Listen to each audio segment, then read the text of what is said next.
A very, very warm welcome to my podcast, brought to you by Michael Glanville Executive Coaching, meeting amazing leaders on their journey to success.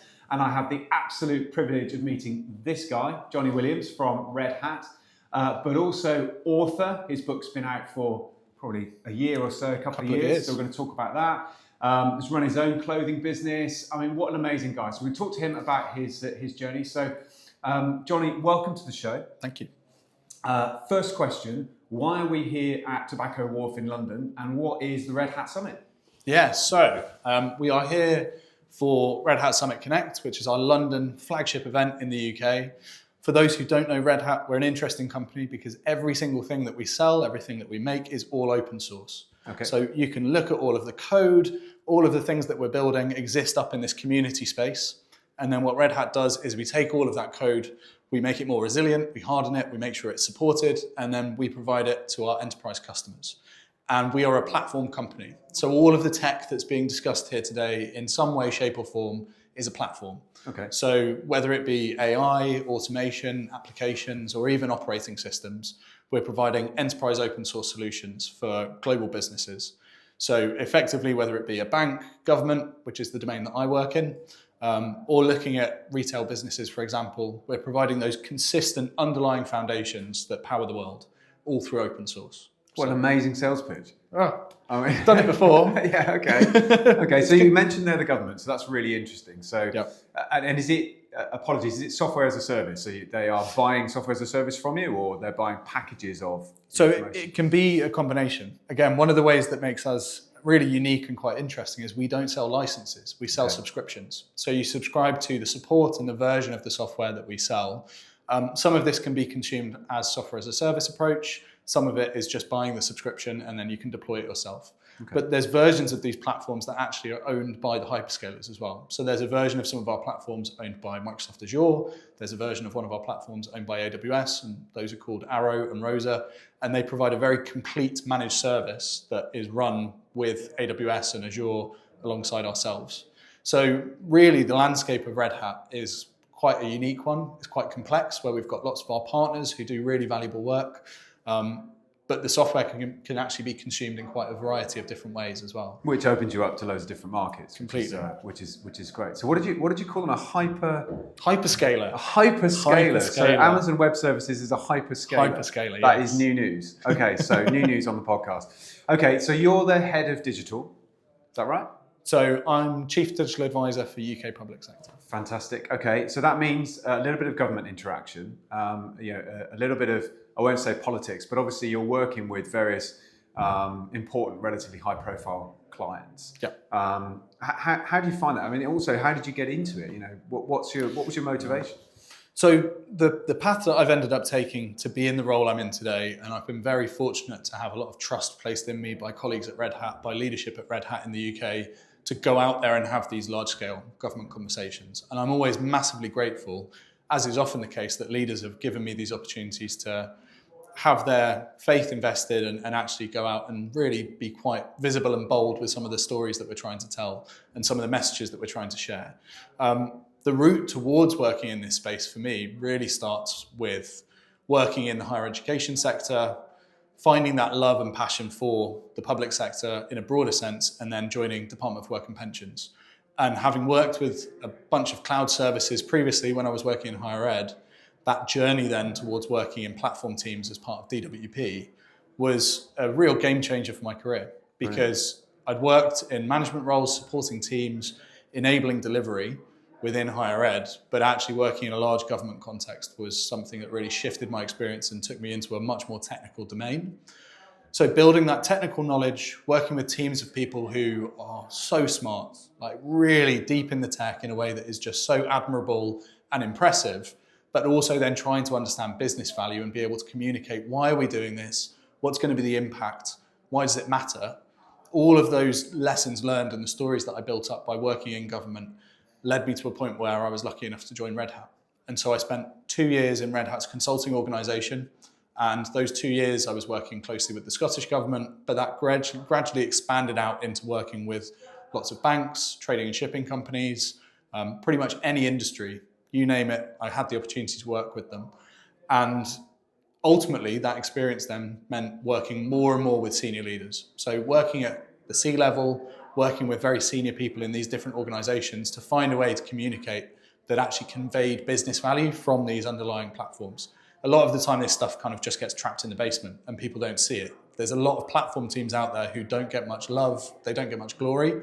So being the person who could go out and be like, what you're doing matters, and highlight that to senior leaders and say, look, you need to give these people a bit more love because they're powering your organization, whether you know it or not. So that journey is what has led me to the role that I'm doing now, where I have a slightly crazy job title of Chief Digital Advisor. And effectively, it does give me that opportunity, that platform to work with very senior people, but to try and guide them on an open source adoption journey, help them avoid reinventing the wheel, help them do more with less, and ultimately help them to be effective in delivering their goals and their vision. Brilliant. Okay, so you mentioned there senior leaders, C-suite, people that you've been working with. You must see lots of different types of leader, different types of personality, different ways of operating, some good, some bad. Don't need to name any names, obviously, but is there a leader of a business that you've seen and you've thought, actually working with this person is inspirational, motivational, I understand how they are in that position. And if you were thinking about saying to somebody joining maybe Red Hat or another organization, what should they be looking out for in those sort of traits when they meet these C-suite leaders? That's a fantastic question. The person who really springs to mind, I was very lucky recently to have a conversation between Red Hat's Chief Product Officer, Ashesh Badani, who's a very inspirational character, but also with Carl Hoods. So Carl is the person that came to mind straight away because he is currently Group CDIO for effectively 5 government departments and 11 arm's length bodies. Wow. And like the scale and extent of what he's trying to do there is absolutely massive. And that started from his role of being CDIO across 2 departments. And it's gradually grown because people are seeing what he's doing and achieving. And he's sharing in a really visible way too, that just makes it very compelling to say, actually, you're the right person to deliver some of these foundations for more and more of us across government. But I think what was inspiring more than anything else, when I was speaking with Carl in this meeting with Ashesh, the clarity of vision and his ability to communicate that actually it may not be the most dramatic or innovative, exciting stuff always to go, there are opportunities to consolidate, to save money, to give value to taxpayers, but it was very clear. So for one thing, that clarity of vision I thought was really inspiring. And very much when I was talking to his team, one of them was like, wow, Jonny, you've really drunk the Kool-Aid, because I was so on board with what he'd communicated. And I think there's a measure there of vision. If you can describe it and share it and then see other people repeat it, you've clearly done something right. So his clarity of vision and his ability to communicate, I thought was something really inspiring. But the other thing that really stood out to me as a leader was his ability to have diverse knowledge. When we were speaking, he actually described the fact that he's supporting not only a university, a local school, NHS trust. He is engaged so much in his community that he had this depth of awareness of what's important to people, what matters, where society could be improved, where there are gaps, and then bringing that back into a government context where he's responsible for an underlying estate effectively that's powering lots of government services. He was just so well connected and really understood a broad set of issues that meant he was really deeply relatable, but also someone where you can tell that he cares. And I think for a leader to be able to demonstrably show their attention to detail, the way that they actually are engaged in various topics, but the human element as well of going, wow, this is someone who actually cares. All of those traits made him someone quite inspirational to speak to. But I think that also then translates into my experience working at Red Hat. So actually, when I was writing the book, there's a line about Matt Hicks, our CEO, where Matt told a story about when he was working his first job, and I could really relate to this, his first job of working in a pizza restaurant. And the rule at the end of the day was everyone takes out the trash. So there is no one, there's never a good excuse for you not to take out the trash. And that mentality for us as an open source company, we are all about community, we're all about contribution, we're all about everyone having that opportunity to share something, give something. And a firm belief as well that open unlocks the world's potential. It's by all of us being able to contribute that we can do the most. And for me personally as well, those kind of values of building a culture where we can all contribute and where we don't gatekeep and actually everyone has something valid to offer, if you can be a leader who builds that kind of community, it's like the first follower on the hill kind of idea that, you know, it's not about being the person who's up there first, up there dancing. It's actually about being the person bold enough to join them and get moving and start building a movement around something. So yeah, fostering community. That is a great analogy. And you are clearly bought into Red Hat, which is fantastic. You know, you bought into the brand, you bought into the culture. That's, you know, that's truly lovely to see. Now, you mentioned the book a minute ago, but we're going to pause on the book. I want to know where it all started, because you did used to run a clothing brand of your own company. So tell us where it all started. Tell the viewers where it all started. I mean, I think probably the simplest answer was at the age of 16, getting the nudge from mum and dad to go out and earn a bit of money and learn a bit more about the way that the world works. And I had such a terrible experience of dropping in CVs around Petersfield into places like Robert Dias and getting absolutely no phone calls that it was a question of, well, actually, why don't I do my own thing? And to be honest, I'd always been very inspired to try and pursue something like that. Like the idea of, well, why wouldn't I just do it my own way? Especially as a teenager feeling slightly rebellious, that's where it all really started. It was like, well, I'm doing some drawings and actually wouldn't it be cool to put some of these on a t-shirt? And so I was inspired to a large extent by other people who were not too far away from my age at the time, and this fully like gives away my millennial credentials, but MySpace was a big thing. And so seeing people in bands, seeing people who were starting clothing businesses, like it was a way to be involved in a scene as well, a scene of people. So I was like, you know what, that's what I'm going to do. So the first wave of t-shirts were 3 designs when I was 16 years old. And it was really good, really successful, really popular. Sold them at college, would have like order forms. And it shows how far the internet's come now, that at the time, it wasn't really an option to set up a little shop online. But there was a kind of like visibility of being that guy who'd started a clothing company. That was just really fun. And my friends were really supportive and got behind the idea of like, oh yeah, you've made these designs, and they were buying into it. And the only issue at 16 and 17 sort of years of age was that having the time to do college and not fall behind and do some of the clothing company stuff, it was all a bit too much for me. So it was only really when I was 18, decided to take a year out before going to university, that I went, well, what am I going to do? And so I tried as much as possible to get a broad range of experiences in that year, including some travel in Australia, which I was hugely grateful for the opportunity to do that. And like, Australia is an amazing place, but it also involved an internship for Ben's magazine, working on Yeah magazine, which was fantastic with Ben Erry, doing some stuff in the photography department at the college, and then also getting my hands dirty. So I was driving a forklift for a couple of days a week at a turf business. Over the winter was doing log chopping, spent a day or 2 a week, cash in hand, doing gardening, landscaping work. And around all of that was starting up this clothing business properly, rather than it just being a few designs that were like printed and then shared with friends. So the clothing business was really something of, well, I want to do something for myself, and I've got this year to see how far I can take it. And so that's where Exit Left Apparel kind of came into its own, where it wasn't just, as I say, a few designs that I'd drawn up and printed. It was actually a more fully fledged business where I actually was paying tax and learning about running a business and employing people. And it was fantastic. Like we had bands like Rizzle Kicks wearing our clothes. We had bands in the US wearing our clothes.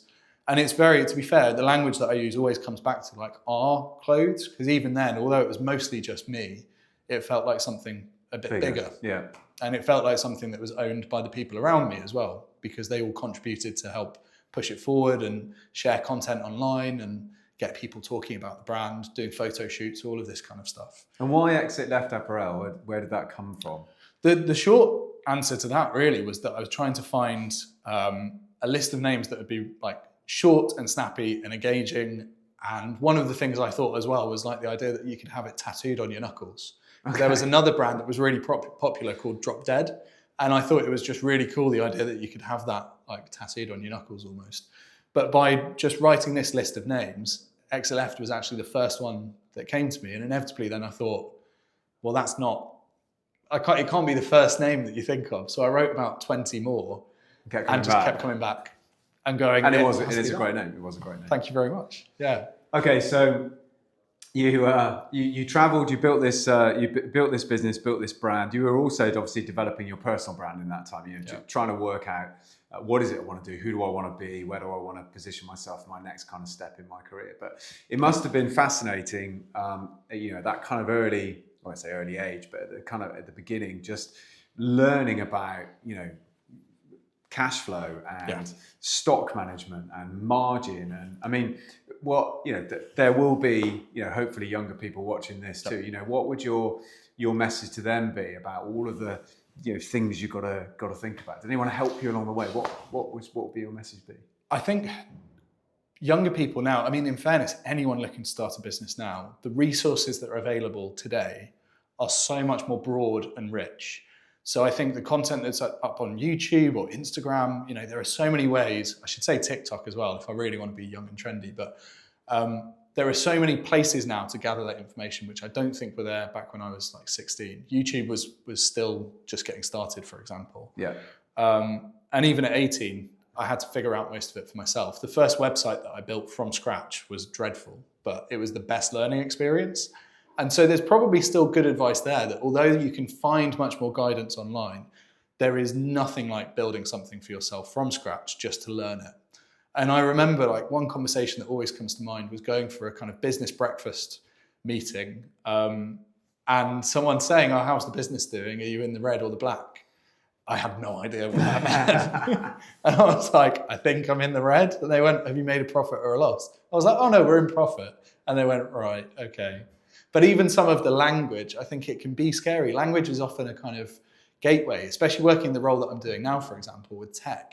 You realize that language still dominates and controls most of the corporate space because it's how we know whether someone is in our communication bubble almost. It's how we can be on the same page as someone else. Are you in my club? And forming a business, you almost had to learn the lingo to get the connections to then almost be in the club of entrepreneurs or people that took you seriously. So there was a steep learning curve there of finding out the terminology, the concepts, like what is margin, what is revenue. But even just doing a bit of basic listening, of being in conversations with people who have been successful, who are working for much bigger businesses and brands, or equally people who've started their own business. The best advice I could give is be around people. Like if you can be in a room of people who've been successful and you can see what their values are, what's mattered to them, how they lead, and even if it's just you running an organization, I would often come back to the idea of who are we actually in competition with? Because I would look at the biggest and most successful clothing brands and think, well, they're not spending a moment thinking about someone who's not on the same page as them. Yeah. You almost have to carve out your own lane and be someone who's defining a new space to be in. And therefore it means you can avoid distraction. Being in a place where you're envious of someone else's business is just a waste of energy.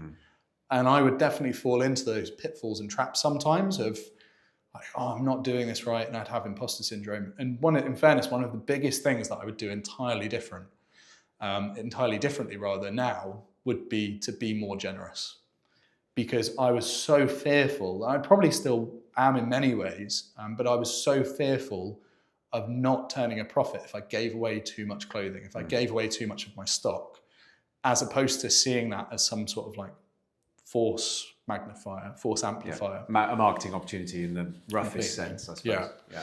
But especially as well, the kind of, another lesson that I learned probably too late was not taking the Domino's Pizza approach to selling our product, where discount codes, once you've seen a discount code once, you're just waiting for the next discount code, and you end up in this downward spiral where no one sees your product as being worth its full value. They will only ever purchase at a discounted rate. And so the business sense around discounting is something that I probably learned too late, because then we would only see people purchasing product when there was some sort of code they could use, or we were running a business then, or I was running a business then that was heavily reliant upon discounting structures, as opposed to this is the value of the product. We will occasionally have sales, but it's not a code-based discount. End of line stock or whatever. Exactly. It's a different type of approach.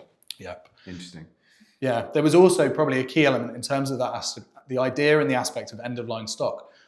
One of the things that I did to build the business was, again, try and approach it a bit differently. So I invested in a heat press for how the team was going to print the t-shirts rather than ordering a big amount of stock for a design that we don't know if it's going to perform, with the idea being that experimentation would be a far more effective approach in order to sell products, because then it was an opportunity for me to make as many designs as I wanted without having to commit to buying loads and loads of stock. In many ways that worked really effectively, because I could just create a design. If no one bought it, there's nothing lost, because we've not printed anything, we've not created any stock. We could just like print on demand. And that kind of business model is really effective. Doing stuff like print on demand, meeting the needs of the customer where they are, works really well. The downside though is the optics of running a business differently to everyone else, because then you aren't effectively in a position to do an end of line sale, because there isn't ever an end of line, because you don't have a stockpile of stock that you need to get rid of. So that was another thing I became very aware of, was how can I make sure that my business looks like the businesses that I want to be playing with? How can I ensure that actually a customer engages with Exit Left as if it is any other big clothing brand? And there was definitely an interesting element there of almost fake it till you make it, I guess, which is... I'm sure it wasn't fake it till you make it. But I mean, there's fantastic insights, because there's probably about, I asked for one, but I think you go 10 or 15 snippets of, if someone's thinking of getting into business, think about all these things, particularly in retail. Yeah. Because, learning the lessons from other people is, super, super critical. You were talking about listening and being aware and listening to others. And, a philosopher once wrote, you have two ears and only one mouth for a reason. Now, I know that because I've just finished writing my next article for 9am Business, and it happens to be about the power of listening, which is actually an incredible superpower. So thinking about the things that you've absorbed on your journey, the things that you've heard from others and actually put in place within either your work in Red Hat, your book, or the Exit Left, what would you say was the top one, the one that was, I heard that from someone and I've used that as it's stuck with me. It's been in my soul. To be fair, two ears, one mouth is something that I picked up from Barry Traish. So Barry Traish is a fantastic head of delivery at the Department for Work and Pensions. And he would always come back to that. And that's one that has really stuck with me. I think as well, I often talk about the idea that a full motorway is a car park, which sounds ridiculous, but it's really about don't take too much on. Yeah. Because there is no difference between a full motorway and a car park. If you've got too many things in your lane, then actually you're just going to be at a standstill. Nothing's moving. Completely. So you need to be in a place where you're actually managing your workload in a way that is going to be manageable. I'm trying to think of the best way of describing it, actually. You've got to manage your workload in a way that you can consistently maintain. Because if you are at risk of burnout, then you're not actually going to be any use to yourself, to your team, to anyone around you. So finding a way to ensure that actually your workload is manageable, finding a way to ensure that you can keep up that pace, I think that's very important as well. But yeah, in some ways, I guess that's a hard-won lesson too, because of the times where I have been probably a bit too close to burnout, from working too hard, from not being able to fully switch off. And being in a place where actually work can be quite addictive. I think it can be a distraction. It can be quite addictive when you're in something, especially when you really care about what you're doing. But it is so vital to be able to find ways to park it and step away a bit and get that clarity and enjoy life as well. Because I think as much as work can be really, it should be something enjoyable. We don't have enough years on this earth to do something that we don't enjoy every day. Ultimately. Absolutely. But that's why it's also important to make sure that you are living life, I think. And even now, I find it very hard to switch off from work and find ways to enjoy the other stuff, enjoy the small stuff that work is able to offer me. Interesting. So I talk to a lot of leaders, obviously in my coaching business, around the risk of making sure you see burnout coming. Not leaving it too late and taking the opportunities to really understand who you are, where you're at, both professionally and personally. And I think that is critically important. And for somebody who is, getting into the sort of midsection of their career, being professionally attuned to that is just fantastic, and will be great for you kind of going forward. So the book then, you just woke up one morning and said, I'm going to write a book today on delivery management. But I have interviewed people that have written books, but that they're not yet published. You've been published for what, 2 years? Yeah, so it came out, in fact, we're approaching 3 years. Okay. So it came out. Congratulations. Thank you very much. Much appreciated. Yeah, it was actually October 2022. So yeah, 3 years, as terrifying as that is. So how that came about really is getting so annoyed and so frustrated with something that the only thing you think you can do is write a book. Okay, write it down. Yeah, okay. Write it down. Yeah. And in fairness, it didn't start out as a book. It was actually that I got really frustrated with, I was working in a context where a lot of things I was doing and a lot of things the team I was managing were doing were quite misunderstood. So there was a load of pressure on the people I was supporting and trying to enable to do work that was fundamentally misaligned with what I thought their discipline, their expertise, their role was actually meant to be doing. Okay. And so I ended up writing quite a lengthy blog post, and this blog post ended up doing the rounds, and it got engagement. It was really interesting to be part of different government Slack channels, for example, where people were saying and messaging each other going, oh, have you seen this thing that Jonny Williams has written? And then I realized that actually I'd fallen into that trap of being this just like everything's broken, everything's wrong voice, which fundamentally is not who I want to be, because I think it's very easy. It's very easy to be annoyed, to throw rocks. But I actually saw something the other day that was talking about the way that we can rewire our brain to almost default towards anger or default towards annoyance, because the brain builds these connections. And I looked at this and just went, well, I don't want my career to be defined or my life to be defined by being the guy who's just like annoyed and yelling from the sidelines.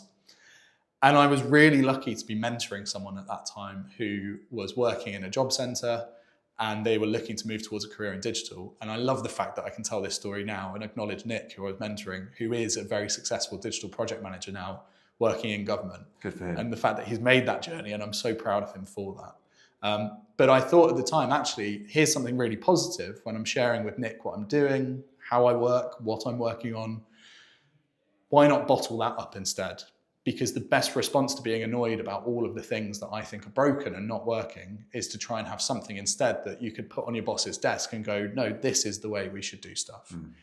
So that was the idea. It was like, actually, all the great stuff that I felt was there that I was sharing with Nick that felt really empowering for me as well, because I think that's the best thing about being a mentor is you learn by sharing. So I was reflecting on what I was doing as well. And that's what ended up forming the book. So we ended up bundling, I ended up going through a lot of my experiences. I had a bit of a brainwave as well to try and seed in some stories. So it wasn't just like a functional manual. So there's everything from spies fighting the Nazis all the way through to Nirvana and it sounding like another song, and loads of different bits and pieces, as well as my experience of working as part of hometown festivals, for example, moving fences.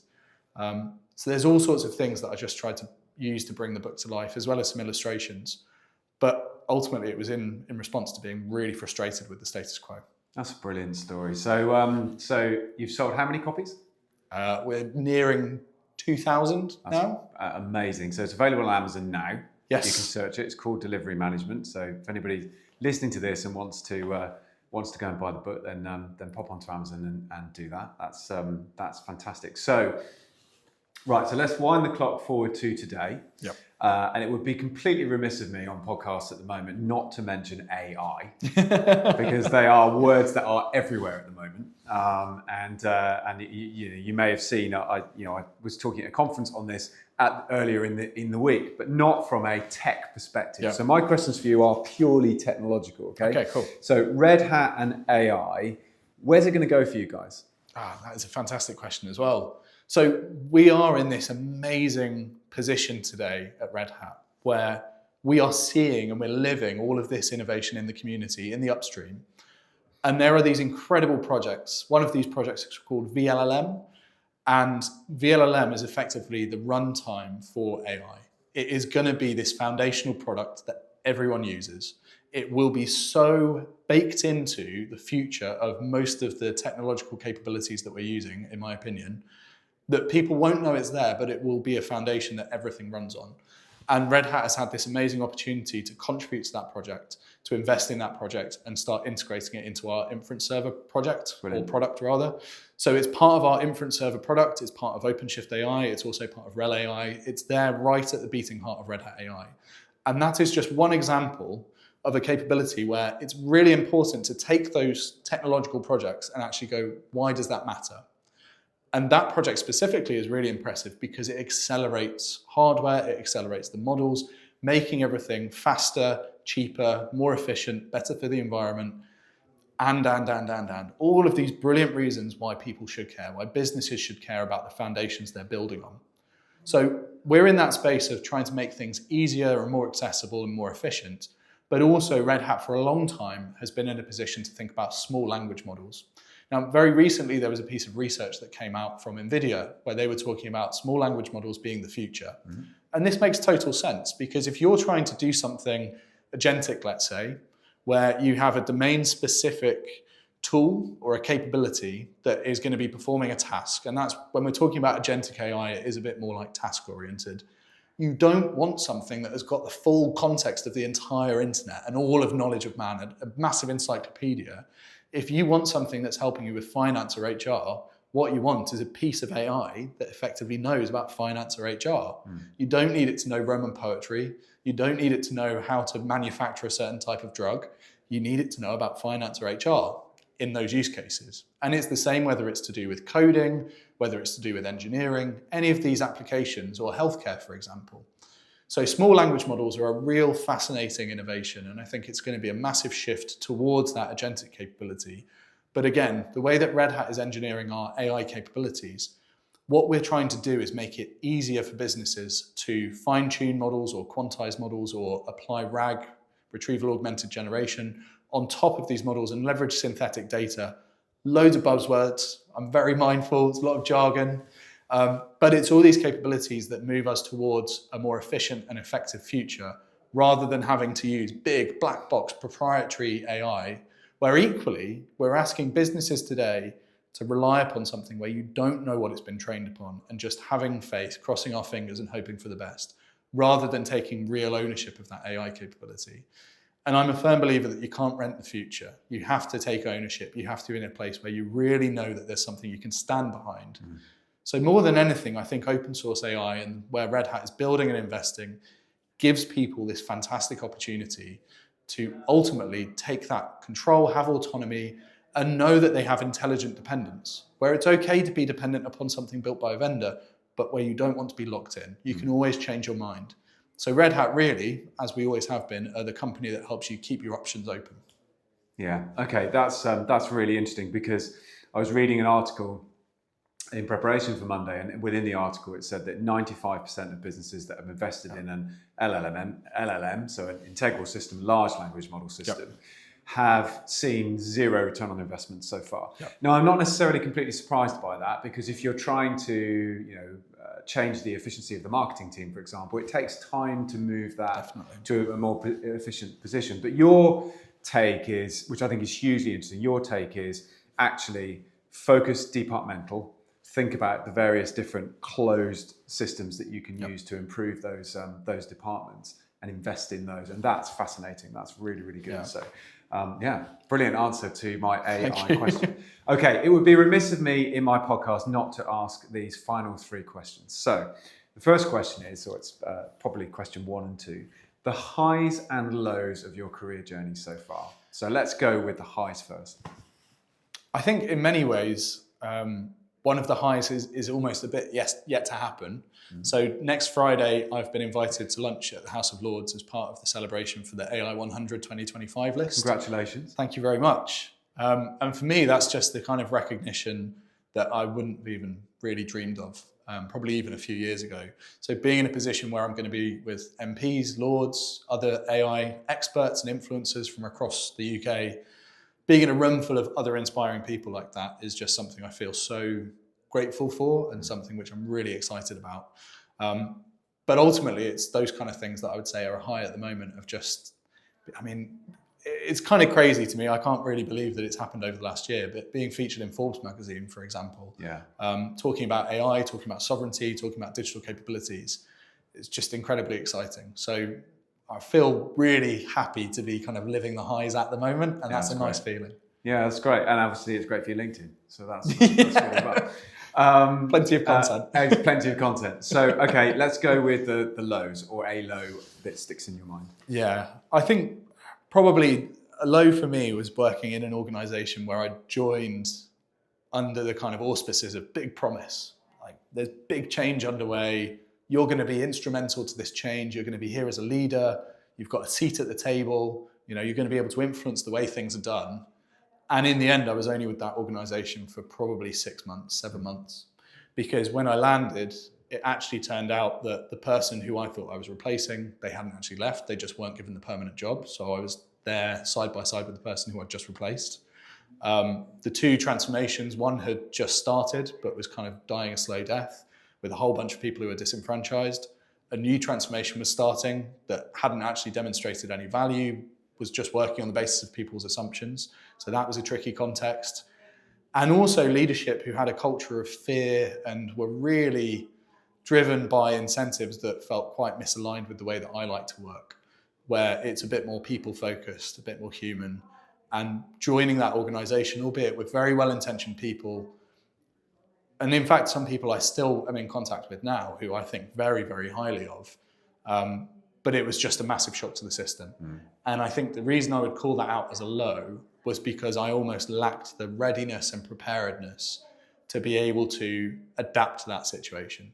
So if there's one thing I've learned now, it's almost that don't go in with the ruby tinted glasses, like go in instead with the perspective that this might not be what you expect, and how can you make that okay? Yeah. For me, it involved ending up leaving the organization. But in many ways, I wish that I'd kind of gone in without the slightly Labrador approach that I often take to everything, and not just bounded in being like, this, of course, this is going to be amazing. And instead gone, no, like I could be walking into something that is a mess, and I'm going to be ready and resilient, and I'm going to be able to adapt and support people in a way that I can really show my best self, rather than panicking and going, oh my God, this is chaos. So that was a bit of a low, I would say. But a load of lessons along the way, so it helps you with your next step. Okay, so final question. Viewers and listeners are always waiting for this one because it's kind of the takeaway from the podcast. So if you had a message that you could give others, so that could be colleagues, leaders, people wanting to get into business, people thinking about writing a book, one message that you want people to take away from our podcast together, what would it be? The word that came to mind just as you were talking then, Mike, was learning. It's finding ways to invest in a continuous learning journey. Like the people I admire the most, who I love working with the most, are always open to picking something up. And the idea of having strong opinions loosely held, I think that just really captures that spirit of learning, to put yourself in a place where you can have very strong beliefs, but they can always be proven wrong. And at worst, you've learned something new, you've changed your perspective, or you're proven right. And how fantastic is that?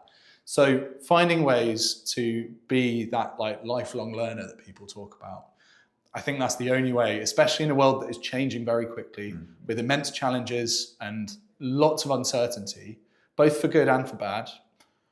Being the person who can be adaptable and resilient, I think that comes through having a learning mindset and being always ready to grow. So however you can find that learning space, and however you can find the opportunity to listen to differing perspectives, even if you don't like them, and that's fine as well, I think that's a really vital aspect of success. Certainly in the people that I admire the most, the people that I love working with the most.